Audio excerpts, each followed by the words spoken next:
Hello, welcome back to the channel. Today, we're creating a personal growth tracker in Notion, your 2025 guide to self-improvement. First up, we're going to create a new page. This will be our main hub. We do this because it's important to have a clean, individualized space that focuses purely on our personal growth journey. Now that we've done that, let's add some categories.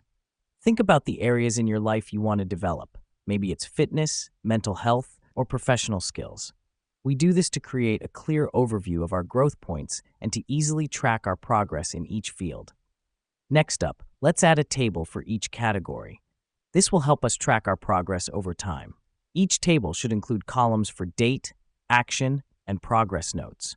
The reason we do this is to ensure we have a detailed record of our growth journey.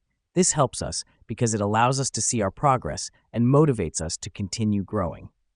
Now, let's add a goal section to each category. This can include monthly, quarterly, or annual goals.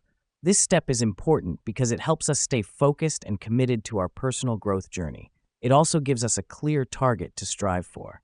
Finally, let's customize our page.